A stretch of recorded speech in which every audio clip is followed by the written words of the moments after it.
Hello friends, तो स्वागत है आपका डिजिटल लर्स में। और आशा करते सब लोग बढ़िया होंगे। आज मैं फिर लेकर आपके लिए नई और इंटरेस्टिंग आज की वीडियो दिखा सुन लिए। और जैसा कि आपने टाइटल और थंबनेल देख लिया है, तो आज हम बात करने वाले एक ऐसे लेजेंड के बारे में जो कि डिसकंटिन्यू हो चुकी है, लेकिन डिसकंटिन्यू होते होते भी बहुत से लोगों को रुला के गई। और ये ऐसी एक बाइक थी जो कि दिलों के ऊपर राज करती थी, और ये ऐसा एक ये फीलिंग और इमोशन देती थी बाइक को, जो कि एक पर्पस के हिसाब से देता था। जो स्टूडेंट हो गए, स्टूडेंट के हिसाब से भी, और जो फैमिली के लिए सोचते थे बाइक, वो ऐसी बाइक थी। और ऐसी मोस्ट डिमांडिंग पॉपुलर बाइक के बारे में बात करने वाले हैं जो कि अभी दिलों के ऊपर राज करती थी। और बहुत से लोग इसे बहुत ज़्यादा दिल में बसा के रखते थे। जाते जाते भी बहुत लोग इसके वजह से रोए थे कि डिसकंटिन्यू हो चुकी थी। इतने ज़्यादा फीचर्स इसमें नहीं थे, लेकिन इतनी ज़्यादा पावर थी इसमें, और इसकी माइलेज भी उतनी ज़्यादा अच्छी नहीं थी। 25 से 30 तक की इसकी माइलेज थी अगर अच्छे कंडीशन में चलाए तो। लेकिन इसमें जो डिमांडिंग और जो इसका राइडिंग पोस्चर था, वो इसे ज़्यादा हेल्पफुल और पावरफुल बनाता था। तो इंडियन मार्केट में ऐसे बाइक के बारे में बात करने वाले हैं बजाज पल्सर 220F। ये नाम नहीं, ब्रांड थी, ब्रांड।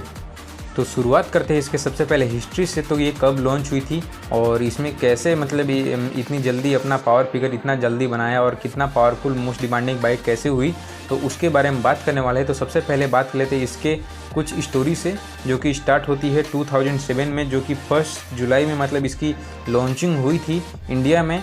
और ये ऐसी बाइक थी जिसमें पहले आपको फ्यूल इंजेक्शन कभी भी देखने को नहीं मिलता था इतने कम प्राइस में। तो ऐसी बाइक थी, और ये कम से कम मतलब प्राइस में इसे लॉन्च की गई थी बजाज पल्सर के तरफ से, बजाज की तरफ से। और यहाँ पे इसमें ये पहली ऐसी बाइक थी जिसमें आपको fuel injection rear disc brake देखने को मिला था, क्योंकि जो भी पहले बाइक आती थी उसमें आपको फ्रंट डिस्क ब्रेक ही देखने को मिलता था, जो हाईएस्ट से हाईएस्ट सीसी की थी, और इसमें आपको रियर डिस्क ब्रेक देखने को मिलता था। और ये ऐसी बाइक थी जिसमें फर्स्ट प्रोजेक्टर हेडलैम्प आपको देखने को मिल जाता था। तो 2007 में इसकी जो प्राइस थी, जो जब लॉन्च हुई थी, तो इसकी 87,000 समथिंग रुपीज़ थी। और जब ये लॉन्च हुई 2008 में वापस से लॉन्च किया गया, क्योंकि 2007 में इतना ज़्यादा प्राइस की वजह से और स्पेस की वजह से इसे ज़्यादा पसंद नहीं किया गया। तो एक साल के बाद जब 2008 में इसे लॉन्च किया गया वापस से, तो इसमें कार्बोरेटर दिया गया, जिसकी वजह से कॉस्ट कटिंग की गई थी। और फ्यूल इंजेक्शन मतलब इसमें लिमिटेशंस थे फ्यूल इंजेक्शन के, जो कि 3 लीटर्स के टैंक होने के कारण नहीं हो, अगर आप नहीं रखते थे तो उसमें फ्यूल इंजेक्शन जल जाती थी। वैसा ही कुछ प्रॉब्लम फेस करना पड़ता था, इसकी वजह से इसे कार्बोरेटर में दोबारा लॉन्च की गई। तो ऐसी, और प्राइस डिफरेंस की बात करें तो बहुत सी गिरावट इसमें आ चुकी थी फ्यूल इंजेक्शन ना होने के कारण। 73,000 में इसे लॉन्च किया गया 2008 में, और वही लुक्स के साथ में, वही फीचर्स के साथ में, और वही आपको एक नए उभरते हुए डिज़ाइन के साथ में। तो इसमें अगर बात कर लेते हैं पल्सर 220F में, तो ये ऐसी बाइक बन चुकी थी जो कि एंट्री लेवल सेगमेंट की बाइक थी, जो कि कॉलेज स्टूडेंट से लेकर के और एक फैमिली पर्पस के हिसाब से भी बहुत से लोगों को द्वारा पसंद किया जाता था। और जो लोग भी मतलब इसे ऑन करते हैं, वो आज भी इसका रिव्यू अच्छा ही देते हैं और लोगों को मतलब इसे लेने की आग्रह करते हैं। अब इंडियन मार्केट में इसने अच्छा खासा नाम बनाना चालू कर दिया था अपना 2008 से लेकर के 2010, मतलब 2 साल जब जैसे ही बीते 2010, तो उस समय आ गया था कि मतलब पल्सर अपनी ऊंचाइयां छू रहा था। फिर 2010 में अपने नए वेरिएंट को इसने लॉन्च किया 220S मॉडल, जो कि पल्सर 150 जैसा ही दिखता था, लेकिन उसका जो ग्राफिक्स और डिज़ाइन थे वो आपको 220 मतलब इंजन सेम डिस्प्लेसमेंट देखने को मिलता था। लेकिन स्ट्रीट फाइटर के नाम से ही मतलब इसे लॉन्च किया था, और 77,000 का उसका प्राइस रखा गया था, जिसकी वजह से प्राइस हाइक ज़्यादा था, तो उसके वजह से उसका ज़्यादा पसंद नहीं किया गया। तो 2 साल के बाद उसे भी डिसकंटिन्यू कर दिया गया। अब बजाज के पास ऐसा समय आ गया था जबकि इसके पास में एक ही मॉडल की मतलब एक ही फीचर्स के साथ में और एक ही लुक्स के साथ में इतनी सारी बाइकें इसने पेश कर दिया था, जैसे कि 150, 180, 220 और 200। मतलब उसे जब लॉन्च किया गया 2012 में, तो ऐसे बहुत से लोग आपने सुना होगा कि मतलब जैसे पल्सर 220F लेने गए थे और वहाँ पे जा कर के NS 200 लॉन्च हुई थी 2012 में, तो उसके बाद बहुत से लोग 220F जाते थे लेने के लिए और जाके पल्सर NS 200 लेके आ जाते थे। क्योंकि उसमें आपको 6 स्पीड मैनुअल ट्रांसमिशन देखने को मिलता था और पल्सर 220F ऐसी बाइक थी जिसमें कि आपको 5 स्पीड का मैनुअल ट्रांसमिशन देखने को मिलता था।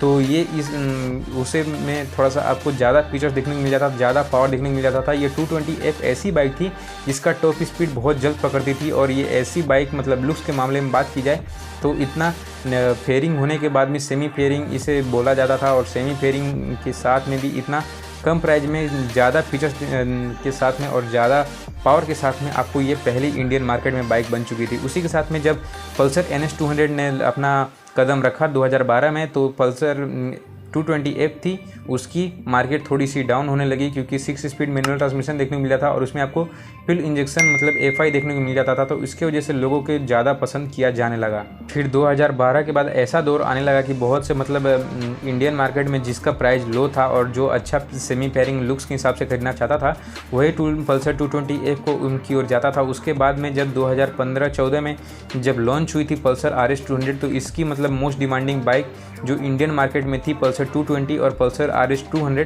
तो ये ज़्यादा मतलब टक्कर देने वाली बाइक ऐसी बन चुकी थी और ऐसा समय आ चुका था कि जबकि पल्सर अपने सक्सेस की ऊंचाइयों को छू रहा था। लेकिन समय आ चुका था कि पल्सर 200, पल्सर RS200 और पल्सर 220 जो ऐसी बाइक थी जो लेजेंडरी बाइक थी जिसे बहुत ज़्यादा मोस्ट डिमांडिंग बाइक मतलब नाम से जानने लगे और बहुत से लोग इसे पसंद करने लगे। तो यही वजह थी कि पल्सर RS200, NS200 और 220 ये तीनों लेजेंडरी बाइक अपने इंडियन मार्केट में काफ़ी अच्छा नाम बनाने लगी थी।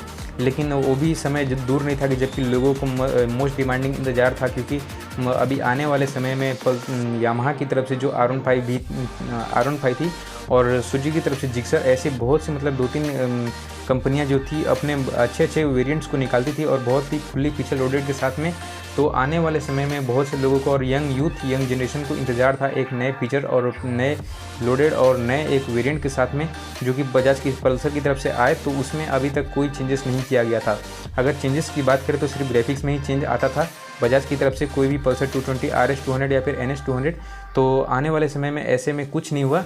तो यही था। और यामाहा की R15 अगर बात कर लेते हैं पल्सर RS200 जो थी 2014 में लॉन्च हुई थी और अगर उसे एक जगह पर रखा जाए और यामाहा की वर्जन जो यामाहा की बाइक थी वर्जन 2 और अभी तक जो अभी इतनी सारी बाइकें लॉन्च हो चुकी है यामाहा की तरफ से।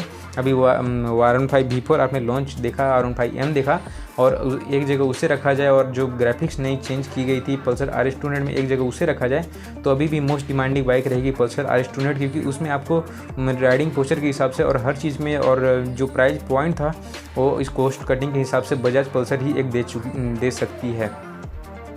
तो यही था एक सक्सेस स्टोरी पल्सर 220F के बारे में। और आपकी क्या राय है? अगर आप भी ऑन करते हो पल्सर 220F के बारे में तो आप ज़रूर बताना कमेंट में कि आपको कितने का माइलेज देती है और कितने साल से आपने ऑन किया है, कितने का आपका प्राइस पड़ा था। तो वीडियो को ज़्यादा लंबा नहीं करेंगे। अगर आपको पल्सर 220F की ये स्टोरी पसंद आई है, ट्रू स्टोरी, तो लाइक करना, चैनल को सब्सक्राइब कर लो और ऐसी वीडियो मैं लाते रहूँगा। तो मिलेंगे एक नई वीडियो के साथ में। Till then bye bye, stay tune. और आपको किस चीज़ के ऊपर वीडियो चाहिए ज़रूर बताना कमेंट में। और आपको पता है कि पल्सर NS200 को सुसाइड मशीन क्यों कहा जाता है? अगर नहीं जानते तो आप कमेंट करना और जानते हैं तो जो भी करना। और यही थी वीडियो। बाकी मिलता हूँ आपको नेक्स्ट वीडियो के साथ में और नए कंटेंट के साथ में। Till then bye bye, ride hard safe, stay tuned.